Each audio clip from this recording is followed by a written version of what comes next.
তো একজন তো সবে কমেন্ট করেছে, তো আমি চাইবো যাতে তোমরা যতজন আমার সাবস্ক্রাইবার রয়েছে তারা সবাই মিলে আমাকে কমেন্টে জানিও যে তোমরা কারা কারা আমার সম্বন্ধে জানতে চাও এবং আমি কোথায় থাকি, কি আশয় বিষয়, আমার ডিটেলস যেটা বলা যায়, আমার বায়োডাটা যেটা বলা হয় সেসব তোমরা কতজনে জানতে চাও সেসব আমাকে কমেন্টে অতি অবশ্যই জানাবে। আমি সেই কমেন্টটা দেখব যে কতজন আমার বিষয় নিয়ে, আমার বায়োডাটা এবং আমার ডিটেলস সমস্ত কিছু তোমরা জানতে চাও। অতি অবশ্যই কিন্তু কমেন্ট দেখে তারপর আমি তোমাদের কাছে আমার সম্বন্ধে আমি তোমাদের কাছে কিছু কথা আমি অন্য কোনো ভিডিওতে তুলে ধরবো। হ্যালো বন্ধুরা, ওয়েলকাম টু মাই চ্যানেল। তোমরা সবাই কেমন আছো? আশা করি তোমরা সবাই খুব ভালো আছো। তো দেখছো আমি কি সুন্দর সাজুগুজু করেছি, কারণ আজকে তোমার দাদার সাথে একটু ঘুরু করতে যাব, ওই জন্য একটু সেজে গুজে রেডি হয়েছে। শুধু চুল আঁচড়ানোটা বাকি ছিল, তারপর ভাবলাম যে একা একা চুল আঁচড়াচ্ছি, সাজুগুজু করছি, একটু তোমাদের সাথে শেয়ার না করলে হয় বলো? তো কোথায় ঘুরতে যাবো সেসব তো আমি কিছু জানি না, তার জন্য তোমাদেরকে বলতে পারছি না। তো ওটা তোমার দাদাই বলতে পারবে ঠিক। তো আমার সাজগোজ কমপ্লিট হয়ে গেছে, শুধু চুল আঁচড়ানো বাকি ছিল, এটাও আমি সেরে ফেলেছি। তো আমি শুধু এইটুখানি বলবো, চিরুনিটাকে এখানে রেখে এইটুখানি বলবো যে এই দেখো সেজে গুজে একদম রেডি হয়ে ফিটফাট হয়ে রয়েছি। তো আমাকে কেমন লাগছে? ভালো লাগছে তো?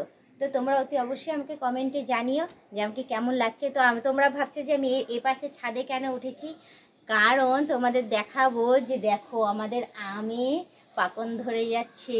এরকম ছোট ছোট আমগুলোই এবার হলুদ হলুদ হয়ে উঠছে। এই দেখো, দেখতে পাচ্ছ কি সুন্দর হলুদ হলুদ হয়ে আসছে। তো এই আমগুলো খেতে ভীষণ মিষ্টি হয়, ভীষণ স্বাদ হয়, এটা দিয়ে শরবতও বানানো হয়, ভীষণ টেস্টি হয়।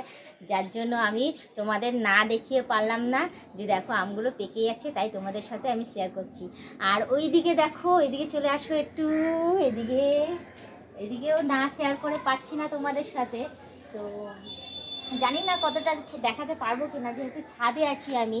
তো ওই দেখো আমাদের জামরুল গাছে কত জামরুল ধরেছে। আমি বুঝতেই পারিনি যে এত গরমে জামরুল ধরবে। তো এই আগের বছরের তুলনায় এই বছর একটু কমই জামরুল ধরেছে, বাট ধরেছে জামরুল অনেক ওপরের দিকে, অনেকগুলো জামরুল ধরেছে, এরকম সাইজের হয়েছে জামরুলগুলো।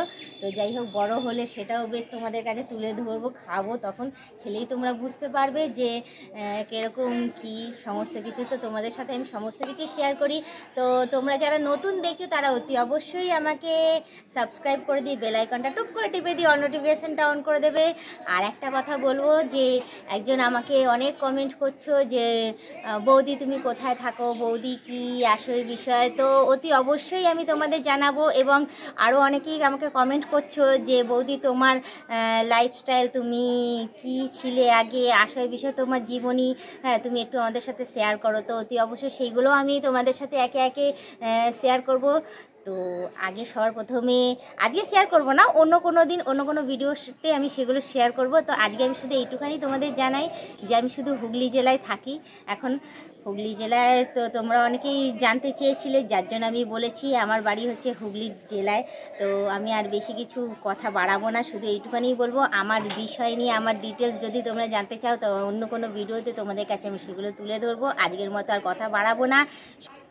তো একজন তো সবে কমেন্ট করেছে, তো আমি চাইবো যাতে তোমরা যতজন আমার সাবস্ক্রাইবার রয়েছে তারা সবাই মিলে আমাকে কমেন্টে জানিও যে তোমরা কারা কারা আমার সম্বন্ধে জানতে চাও এবং আমি কোথায় থাকি, কি আশয় বিষয়, আমার ডিটেলস যেটা বলা যায়, আমার বায়োডাটা যেটা বলা হয় সেসব তোমরা কতজনে জানতে চাও সেসব আমাকে কমেন্টে অতি অবশ্যই জানাবে। আমি সেই কমেন্টটা দেখব যে কতজন আমার বিষয় নিয়ে, আমার বায়োডাটা এবং আমার ডিটেলস সমস্ত কিছু তোমরা জানতে চাও। অতি অবশ্যই কিন্তু কমেন্ট দেখে তারপর আমি তোমাদের কাছে আমার সম্বন্ধে আমি তোমাদের কাছে কিছু কথা আমি অন্য কোনো ভিডিওতে তুলে ধরবো। তো আমি আর বেশি কথা বাড়াবো না, শুধু এইটুখানি বলবো আজকের মতো এতটাই থাক। আবার অন্যদিন অন্য কোনো ব্লগ ভিডিও নিয়ে আমি হাজির হয়ে যাবো। আজকের মতো টাটা, বাই বাই, সুস্থ থেকে এভাবেই আমাকে দেখতে থেকো।